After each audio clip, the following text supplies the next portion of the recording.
여러분, 많은 분들이 복을 부르는 풍수소품에 관해 이야기를 하곤 합니다. 하지만 이 풍수소품에는 반드시 기준이 있어야 하는 거예요. 간혹 시계나 달력 등을 풍수소품이라고 생각하시기도 하시지만 사실 이러한 것들은 풍수소품이라고 할 수는 없는 것입니다. 네, 이는 단지 놓아둘 위치에 있어야 한다는 것이며 고장이 나거나 철이 지난 것을 쓰지 말아야 한다라는 이야기이지 이것들은 절대 풍수소품은 아닌 거예요. 자, 오늘은 여러분에게 운을 준다는, 복을 준다는 풍수소품이 어떤 것인가에 관해서 자세하게 알려드리도록 하겠습니다. 네, 원래는 꼭 이것을 한번 가지고 다녀보세요. 여러분, 안녕하세요. 이정재입니다.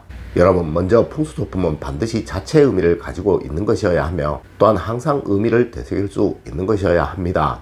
예를 들어 길을 가다가 그림을 하나 사가지고 와서 집에 걸어두었다고 가정을 한번 해볼게요. 자, 이것에 과연 무슨 의미가 있을까요? 하지만 여러분의 지인이나 또 여러분의 스승님이 여러분의 앞날을 축복하기 위하여 그려준 그림이라면 과연 어떠할까요?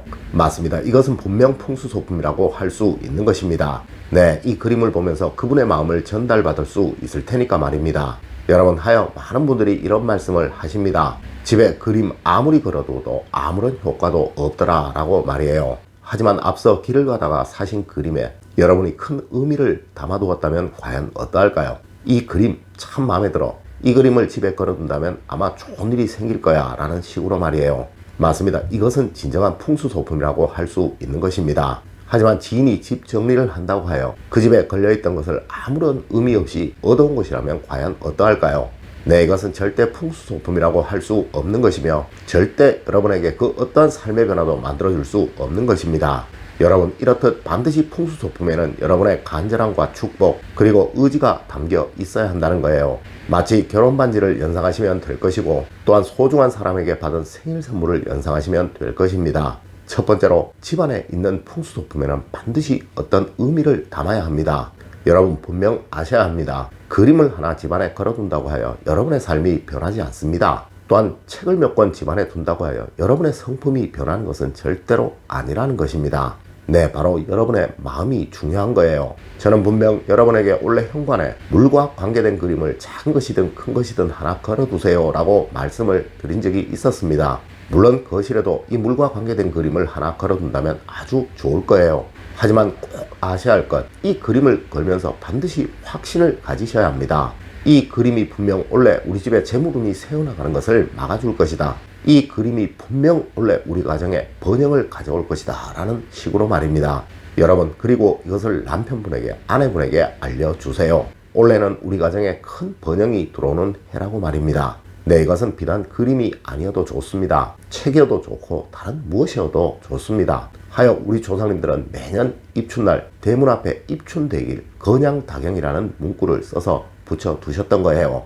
여러분도 올해는 여러분에게 운을 가져올 그 무엇인가를 꼭 집안에 두시도록 하십시오. 그리고 그것을 보며 올해는 운이 들어와 모든 것이 잘 될 것이라는 마음을 꼭 가지십시오.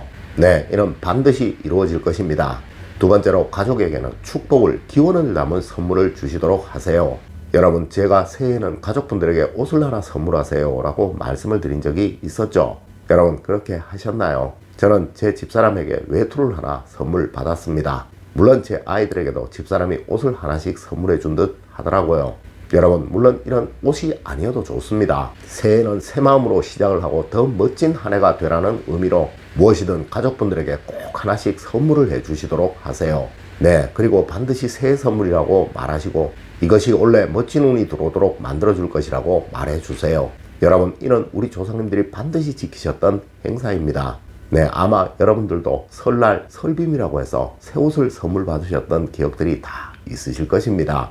여러분, 혹시 시험을 앞둔 자녀가 있으시다면 펜을 하나 선물해 주시고 남편분에게는 벨트를, 지갑을 아니면 구두를 하나 새로 선물해 주시도록 하세요.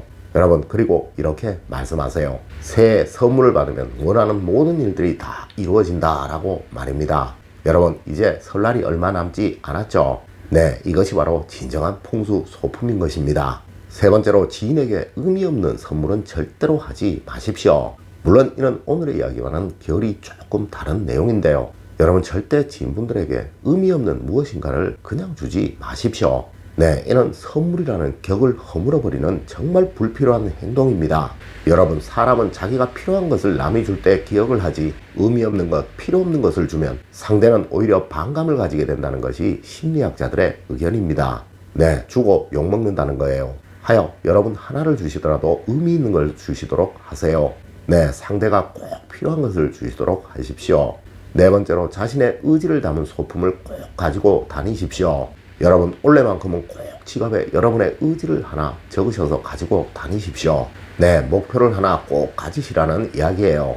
아마 여러분은 작심삼일이라는 말을 잘 아실 것입니다. 여러분, 절대 마음속의 의지는 누구이든 며칠 가지 못하는 법입니다. 눈으로 보고 매일 되새길 수 있는 것, 이것이 바로 이루어지는 것이며 또한 진정한 목표라고 할 수 있는 거예요. 하여 풍수 소품 중에서 최고를 우리 풍수학에서는 지갑 속의 가족 사진과 지갑 속의 행운을 기원하는 것이라고 말을 하는 것입니다. 여러분, 절대 지갑 속 네이크로바의 의미를, 또 지갑 속의 2달러짜리 지폐의 의미를 쉽게 생각하지 마십시오. 그것이 무엇이든 여러분이 이를 매일 보시며 원래 반드시 이루어질 거야 라는 마음을 가지시고 또한 그 의지를 다지시면 이것은 반드시 이루어지게 될 것입니다. 네, 가족의 행복을 원하시면 작은 가족 사진을 지갑에 넣어가지고 다니시고 이것을 매일 보십시오. 그리고 뭔가 이루어야 할 목표가 있으시다면 이것을 종이에 써서 코팅을 해서 지갑 속에 넣어가지고 다니십시오. 여러분, 비록 지갑 속의 물건은 아니지만 과거 정주영 회장님이 자신이 성공하던 시절에 신었던 낡은 구두를 계속 수선을 해가며 신었던 것, 또한 이병철 회장님이 낡은 안경테를 계속 고집하셨던 것은 바로 이러한 마음을 자신에게 계속 심어주기 위해서 그러하셨던 것입니다. 다섯 번째로, 올해는 가족분들과 가족 반지를 꼭 하나 해보시도록 하세요. 여러분, 세상 모든 번영은 바로 가족의 화목과 행복으로부터 옵니다. 하지만 우리는 어리석게도 돈이 화목을 만들고 행복을 만든다고 반대로 생각을 하고 있다는 것이죠. 네, 하여 여러분이 큰 번영과 큰 부를 얻지 못하시고 계신 거예요. 여러분, 가족을 하나로 묶을 수 있는 풍수소품은 반드시 필요한 것입니다. 물론 능력이 되시는 분은 금반지를 하셔도 되고 또 더 비싼 것을 하셔도 됩니다. 하지만 은반지를 하셔도 되고 가는 실반지를 하셔도 되는 거예요. 또한 가족분들의 이니셜을 모두 새기시면 더욱 좋겠지만 꼭 이렇게 하지 않으셔도 됩니다. 여러분, 똑같은 반지를 가족분들이 모두 같이 한번 해 보십시오. 그리고 올해는 꼭 끼고 다니겠다고 서로 약속을 하십시오. 네, 분명 올해 여러분의 가정은 다툼이 사라지고 갈등이 사라지며 화목과 행복을 얻게 되실 것입니다. 물론 이로부터 번영과 부가 만들어지게 될 거예요. 여러분, 오늘은 새해에 꼭 가지셔야 할 풍수소품에 관해서 알려드렸습니다. 물론 이는 우리 조상님들이 하셨던 새해맞이를 제가 변형을 해서 현대에 맞게 알려드린 것이니 올해는 꼭 한번 해보시도록 하세요. 분명 여러분의 가정은 웃음이 피어나고 행복이 찾아오는 화목한 가정이 되실 것이며 이로 인해 번영 역시 부유함 역시 누리시는 가정이 되실 것입니다. 오늘 제가 알려드린 이야기 여러분들 꼭 명심하시길 부탁드리며 오늘의 이야기를 마치도록 하겠습니다. 늘 올바른 학문과 올바른 지식을 여러분들께 전하도록 노력하겠습니다. 여러분, 긴 시간 감사드립니다. 감사합니다.